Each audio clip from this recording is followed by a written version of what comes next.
Hello, I'm going to provide you with a little tutorial as to how to do these pocket buddies. You'll need a few things first, some stabilizer here that I've got sitting out, 3 pieces of vinyl, or you could use a piece of fabric if you wanted to do the face in something different.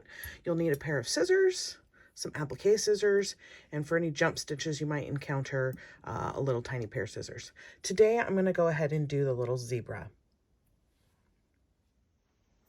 All right, so now that you have all of your supplies ready, I'm at that same stage. I've loaded my pattern in. You'll see this here. This is because I scanned to make sure that the placement is correct because I'm using some Turkey Easy frames instead of the ones that came with the machine.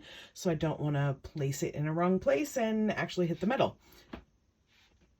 So I have already gone through and changed the colors here to fit my machine and what spools are where, but let me show you what these steps are. So the very first step is the outline here. This is the placement stitch.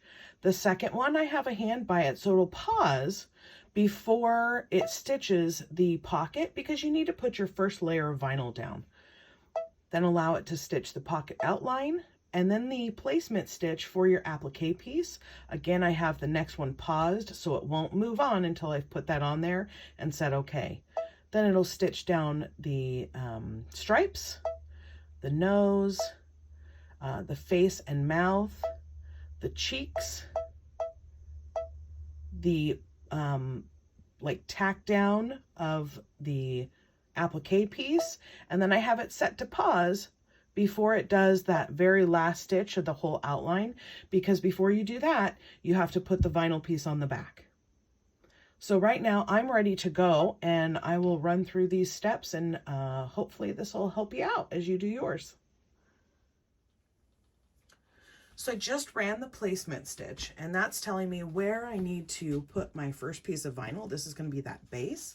I always take a couple pieces of masking tape to make sure that it doesn't move right away.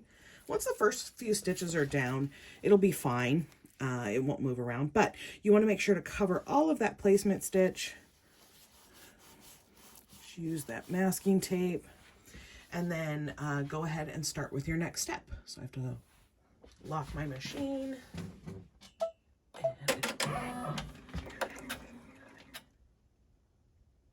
All right, what you see here is it's run the pocket color, the pocket outline, and it has run the placement stitch for our applique piece.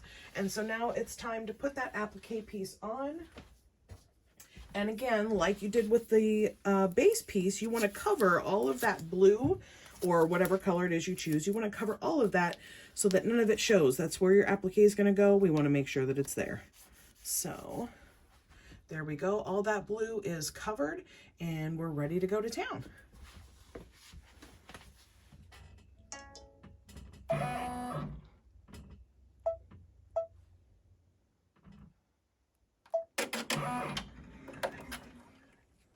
All right, so we're back. All the other steps have been completed except for the very last one, which is where it'll tack down everything on the back.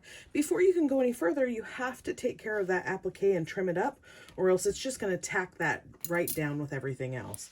So it'll take me a second here, so I'm going to pause and we'll come back. Okay, that applique piece has been trimmed, and before we run the last step, we want to flip our piece over, and you'll see that outline stitch that you did before, and you want to cover it with the back. This gives it a nice finished look, and you don't see any of those little pieces of thread anymore. Okay, always tack it down.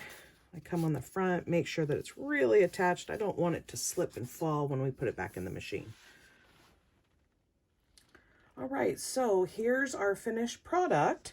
It's still in the easy frame here, but you'll see that the back, it all attached right there.